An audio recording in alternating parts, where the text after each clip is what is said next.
Goa Organics వారి skin care, hair care, wellness products కోసం AP, తెలంగాణలో డిస్ట్రిబ్యూటర్లు కావాలను వివరాలకు స్క్రీన్ పైన ఉన్న నెంబర్కి కాల్ చేయండి. టోటల్ గా ఏపీ అసెంబ్లీ ఎలక్షన్స్ కి సంబంధించి ఓటింగ్ శాతం పెరుగుతుంది. ఇందులో మహిళలు కూడా భారీగా ఓటేసినట్టుగా మనకు తెలుస్తుంది. అసలు పూర్తిగా ఏపీ మహిళలు ఇటువైపు ఉన్నారు. ఈసారి భారీగా మహిళలు అయితే ఓటేసిన సందర్భం అయితే మనకు కనిపిస్తుంది. ఎవరికి ఓటేశారనే దానిపై కూడా ఇప్పుడు ప్రజెంట్ అయితే ఉత్కంఠ అయితే నెలకొందని చెప్పుకోవచ్చు. మహిళలే టార్గెట్ గా ఇటు టీడీపీ, వైసీపీ పథకాలు అయితే ఉన్నాయని చెప్పుకోవచ్చు. ఇందులో ప్రధానంగా సంక్షేమ పథకాలతో వైసీపీ సూపర్ 6 అంటూ కూటమి మన ముందుకొచ్చిన విషయం మనకు తెలిసిందే. ఎవరికి వారే విజయంపై కూడా ధీమా వ్యక్తం చేస్తున్న పరిస్థితి కనిపిస్తుంది. ఎస్, దీని మీద అనాలిసిస్ అందించడానికి నాతో పాటు రెడీగా ఉన్నారు నా కొలీగ్ తిరుమల్.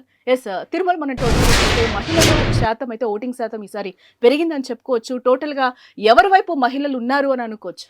జానకి, పొద్దు నుంచి మనం చూస్తున్నాం ఓటింగ్ ని పోలింగ్ కేంద్రాల దగ్గర పరిస్థితిని రెగ్యులర్ గా గమనిస్తూ ఉన్నాం. ఉదయం నుంచి ఎక్కువ చోట్ల మహిళలు ఎక్కువగా కనిపించారు. మహిళలు, వృద్ధులు ఎక్కువగా కనిపించారు. మహిళల ఓటింగ్ ఎక్కువగా ఉన్నట్టుగా కనిపిస్తోంది. పురుషులతో పోటీ పడి ఈసారి మహిళలు వేసినట్టుగా కనిపిస్తోంది.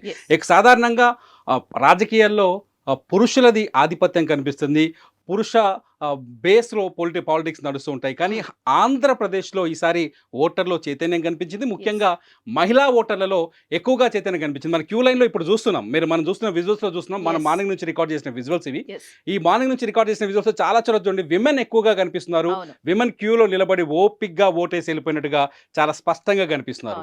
అసలు ఇదంతా చూస్తుంటే విమెన్ ఓటు బ్యాంకు ఎవరికి మద్దతు పలకబోతుంది, విమెన్ ఓటు బ్యాంకు ఎవరిని అధికారంలోకి తీసుకురాబోతుంది అని చర్చించే స్థాయికి ఇవాళ విమెన్ ఓటు బ్యాంకు కనిపించింది. విమెన్ ఓటు బ్యాంకులో కనిపించడానికి మూల కారణాలు రెండు ఇటు కూటమి కావచ్చు, లేకపోతే అధికార వైసీపీ కావచ్చు. ఇద్దరు ఈ ఎలక్షన్ ప్రచారంలో గత 6 నెలలుగా జరిగిన హోరాహోరీ ఎన్నికల ప్రచారంలో విమెన్ని ఆకట్టుకోవడానికి రకరకాల వ్యూహాలు పన్నారు, రకరకాల అది చేస్తూ వచ్చారు. ముఖ్యంగా మేనిఫెస్టోలు గమనిస్తే సూపర్ 6 పేరుతో కూటమి ఒక అద్భుతమైన మేనిఫెస్టో తీసుకొచ్చిందని మనం చెప్పొచ్చు ఒక విధంగా. ఎందుకంటే కూటమి తెలంగాణలో గతంలో, కర్ణాటకలో కావచ్చు, తెలంగాణలో కావచ్చు, గతంలో అమలు చేసిన పథకాలతో పాటు మహిళలకి బెనిఫిట్ తీసుకొచ్చే పథకాలని సూపర్ 6 అని చెప్పేసి ఒక మేనిఫెస్టోని పబ్లిక్లోకి తీసుకొచ్చే ప్రయత్నం చేసింది. సూపర్ 6ని ఎక్కువగా వైరల్ చేసింది.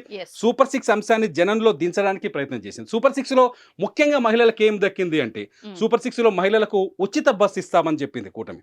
కూటమిలో ఫ్రీ బస్ ప్రయాణం మనం తెలంగాణలో చూసాము, కర్ణాటకలో చూసాము. ఫ్రీ బస్ ప్రయాణానికి చాలా ఆదరణ వచ్చింది. తెలంగాణలో కూడా చాలా మంది మాట్లాడతారు, తెలంగాణలో ఫ్రీ బస్ అనేది ఓటింగ్ మీద ఎక్కువ ప్రభావం చూపించింది.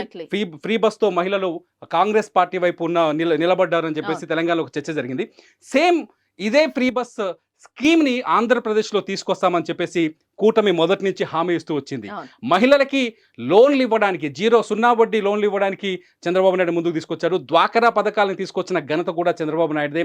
డ్వాక్రా ద్వారా మహిళలు స్వయం సమృద్ధి పొందడానికి, తమ కాళ్ళపైన తాము నిలబడడానికి కొన్ని పథకాలు తీసుకొచ్చారు. ఇది టీడీపీ చరిత్రలో, టీడీపీ ఖాతాలో ఉంటాయని చెప్పాలి. ఎవరొద్దన్నా కాదన్నా చెప్పాల్సిన విషయమే. అయితే రెండోది వచ్చేసి ఈసారి సూపర్ 6లో ప్రతి కుటుంబానికి 3 ఉచిత సిలిండర్లు. ముఖ్యంగా మహిళలకు సంబంధమైన వ్యవహారం సిలిండర్ అనేది, వంటగదికి సంబంధమైన వ్యవహారం.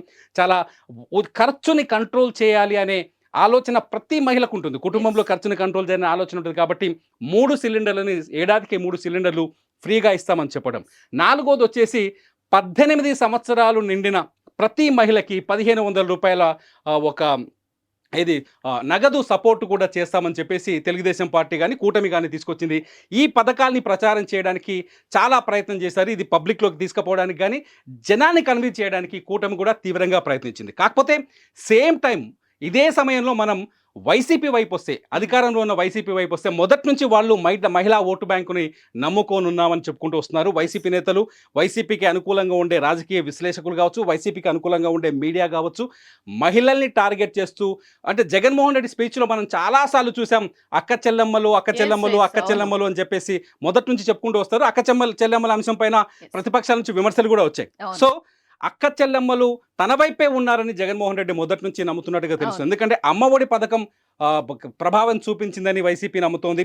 దాంతోపాటు 0 వడ్డీకి రుణాలు ప్రభావం చూపించిందని నమ్ముతుంది. ఈసారి మేనిఫెస్టోలో కూడా అమ్మఒడిని తీసుకుని ఉంచారు. వాళ్ళు మేనిఫెస్టోలో పెద్ద మార్పులు చేయలేదు, మేనిఫెస్టోలో బెనిఫిట్స్ని పెంచారు. రెండోది వచ్చేసి 0 వడ్డీ రుణాలు ఇస్తామని చెప్పారు. అట్లాగే ఇళ్ల పట్టాల పంపిణీ కూడా అక్క చెల్లెమ్మల పేరు మీద చేస్తామని చెప్పారు. Yes. ఇవన్నీ మహిళలని ఆకట్టుకోవడానికి తీసుకొచ్చిన ప్రచారంగా మనం భావించవచ్చు ఎన్నికల్లో. సో ఇవన్నీ కూడా మహిళల్లో మొత్తంగా ఆంధ్రప్రదేశ్లో 2 వర్గాల నుంచి, ఇటు అధికార వర్గం నుంచి కావచ్చు, అధికార వర్గంతో పోటీకి వచ్చిన కూటమి నుంచి కావచ్చు, ఇటు కూటమి కావచ్చు, వైసీపీ కావచ్చు, మహిళల్ని ఆకట్టుకోవడానికి ఎక్కువగా ప్రయత్నం చేసిందని మాత్రం మనం ఖచ్చితంగా భావించాల్సి ఉంటుంది. ఈ నేపథ్యంలోనే మనం అనుకున్నట్టుగానే చూస్తున్నాం, విజువల్స్లో చూస్తున్నాం, మనం ఇంతకుముందుకు అనుకున్నట్టుగానే మహిళల్ని ఈ అంశాలు పోలింగ్ బూత్ దగ్గరికి తీసుకొచ్చాయని మనం చెప్పొచ్చు. ఎందుకంటే ఆంధ్రప్రదేశ్లో ఓటింగ్ పర్సంటేజ్ మనకు ఇంకా మారే అవకాశం చాలా స్పష్టంగా కనిపిస్తుంది. ఇప్పటికి Yes, sir. పోలింగ్ ముగిసింది కానీ పోలింగ్ పర్సంటేజ్ పెరిగే అవకాశం కనిపిస్తోంది. ఎక్కువగా మహిళలు పొద్దు నుంచి పోలింగ్లో పాల్గొన్నట్టుగా మనకు అర్థమవుతోంది. రాజకీయ పార్టీలు కూడా నిజం చెప్పాలంటే మహిళా ఓటు బ్యాంకు విషయంలో కానీ, మహిళల ఓట్ల పట్ల కానీ ఇటు కొద్దిసేపటి క్రితమే టీడీపీ అధినేత చంద్రబాబు నాయుడు థ్యాంక్స్ చెప్పారు ఆంధ్రప్రదేశ్ ఓటర్లకి. ఎందుకంటే ఇంత ఘనమైన సపోర్ట్ చేస్తారని, ఇంత చైతన్యవంతంగా ఓటింగ్ చేస్తారని నేను ఎక్స్పెక్ట్ చేయలేదు. చాలా బాగా ముందుకు వచ్చారు, చాలా బాగా ఓటింగ్లో పాల్గొన్నారు. పొద్దు నుంచి కొన్ని చోట్ల చూడాలంటే పురుషులు కూడా ఈసారి ఓటింగ్ మొత్తంగా పురుషులు కూడా ఎక్కువగా ఉన్నారు కానీ మహిళలు ఎక్కువగా కనిపిస్తున్నారు మనకు. Yes, so exactly. సో మహిళల ఓటు బ్యాంకు మాకంటే మాకు అంటూ 2 పార్టీలు 2 Yes. వర్గాల్లో ఒక ఆశ కనిపిస్తోంది. Yes. మహిళలే ఈసారి ఆంధ్రప్రదేశ్ ఎన్నికల Yes, ఫలితాన్ని ఎందుకంటే తేల్చను. తిరుమల ఇంకోటి కూడా ఇక్కడ మనం చెప్పొచ్చు, అంటే మహిళల టార్గెట్ కానీ 2 ఉన్నాయి కాబట్టి ఇటు సూపర్ 6 అలాగే ఉంది, ఇటు సంక్షేమ పథకాలు కూడా లేడీస్ కి చేకూరే విధంగా, లాభం చేకూరే విధంగా ఉంది కాబట్టి టోటల్ గా వీళ్ళ పర్సంటేజ్ పెరిగిందని అనుకోవచ్చు. అంటే అదే, ఎందుకంటే ఎక్కువగా మహిళల్ని పోలింగ్ బూత్ కు తీసుకొచ్చింది. Yes. మహిళల్ని పోలింగ్ బూత్ దగ్గర ఎంత ఎండ ఉన్నా, కొన్ని చోట్ల వర్షం పడ్డది, Yes. ఎండలు ఇవాళ చాలా చోట్ల చూసాం ఉదయం నుంచి ఎండలు తట్టుకోలేక విజయనగరంలో 2 చనిపోయారు. ఇంకో చోట ఒక మరణం నమోదైంది. కొందరు పోలింగ్ బూత్కి వచ్చిన ఒక అతను గుండెపోటుతో చనిపోయారు. Yes, విజయనగరంలో exactly. మాత్రం ఎండ వడదెబ్బ గట్టి కొట్టినట్టుగా మనకు కనిపించింది. అయినప్పటికీ కూడా అదరలేదు, బెదరలేదు.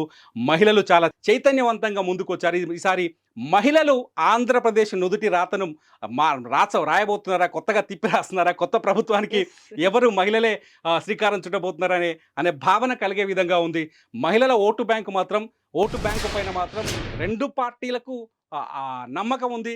2 పార్టీలు ఆశగా ఎదురు చూస్తున్నాయి. ఖచ్చితంగా మహిళలు తమ వైపే ఉంటారని చెప్పి. ఎందుకంటే టీడీపీ తీసుకొచ్చిన ఉచిత బస్సు కావచ్చు, 3 సిలిండర్లు కావచ్చు, నెలకు 18 ఏళ్ళు నిండిన వారికి నగదు సపోర్ట్ కావచ్చు, ఇటు వైసీపీ తీసుకొచ్చిన అమ్మఒడి కావచ్చు, లేకపోతే అక్క చెల్లెళ్ళ పేరు మీద ఇల్లు ఇస్తామని చెప్పడం కావచ్చు.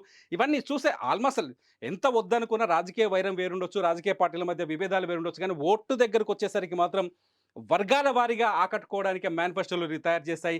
వర్గాల వారీగా ఓటర్లను తమ వైపు చేర్చుకోవడానికే రాజకీయ పార్టీలు మేనిఫెస్టోలు తయారు చేస్తాయి. కాబట్టి అది చాలా స్పష్టంగా కనిపించింది. ఆ ప్రభావమే మహిళల్ని ఇక్కడికి లాక్కొచ్చింది. పోలింగ్ బూత్ దగ్గర ఓర్పుగా నిలబడేటట్టు చేసిందని మాత్రం నేను అనుకుంటున్నాను. Yes, right. మీరు చెప్పినట్టు మీ అనాలిసిస్ ప్రకారం అయితే మహిళలందరూ కూడా బూత్కి వెళ్ళిన పరిస్థితి కనిపిస్తుంది, ఓటు బ్యాంకు పెరుగుతుందని కూడా తెలుస్తుంది. ఎస్, మహిళలే ఎక్కువ వేశారు కాబట్టి అఫ్కోర్స్ మనం అనుకోవచ్చు ఇప్పుడు పెరుగుతుంది, ఓటింగ్ పర్సెంటేజ్ పెరుగుతుందని మనం అనుకుంటున్నాము. 80% దాటే అవకాశం ఉందని మనం అనుకుంటున్నాము. ఎక్కువ శాతం ఓటేసిన వాళ్ళు మహిళలు ఎక్కువగా ఉండొచ్చు. ఇంకో విషయం ఏంటంటే ఇక్కడ మహిళలతో పాటు ఇంకో అంశాన్ని మనం ఇక్కడ చర్చించాల్సిన అవసరం ఉంది. యువత ఈసారి యువతలో చైతన్యం చాలా స్పష్టంగా కనిపించింది. యూత్ ఎక్కువగా ఈసారి ఆంధ్రప్రదేశ్ ఎన్నికల్లో పాల్గొన్నది. యూత్ కూడా డిసైడింగ్ ఫ్యాక్టర్ గా మారబోతుంది. యువత మధ్యలో ఉన్న ఆ నాయకుడు ఎవరిని ముఖ్యమంత్రి పీఠం పైన కూర్చోబెట్టాలనే ఆలోచన యువతలో కూడా కనిపించింది. సో యువత ఎటువైపు, యువత ఓటు బ్యాంకు, మహిళల ఓటు బ్యాంకే ఈసారి కీలకంగా రిజల్ట్ చెప్పబోతున్నాయని మాత్రం మనం ఒక అనాలిసిస్ చేయొచ్చు. వీళ్ళిద్దరి ప్రభావం, ఈ 2 వర్గాల ప్రభావం ఖచ్చితంగా పోలింగ్ బాక్సుల పైన, ఈవీఎం మిషన్ల పైన ఉందని మాత్రం అనుకోవచ్చు. కాబట్టి ఎస్, మనం చూడాలి. మీరు చెప్పినట్టు ఇవన్నీ నిజమవ్వాలి, మహిళలందరూ కూడా ఎవరికి ఫిక్స్ అయ్యి ఉన్నారు చూడాలంటే జూన్ 4 వరకు కూడా వెయిట్ చేయాల్సిందే. సంక్షేమ పథకాలతో వైసీపీ, సూపర్ 6 తో కూటమి అంటుంది కాబట్టి మహిళల పర్సంటేజ్ పెరిగింది కాబట్టి రిజల్ట్ వచ్చే వరకు అయితే మనం వెయిట్ చేయాల్సిందే జూన్ 4 వరకు. సుమన్ టీవీలో మీ పర్సనల్ అండ్ బిజినెస్ ప్రమోషన్స్ కోసం కింది నెంబర్కి కాంటాక్ట్ చేయండి.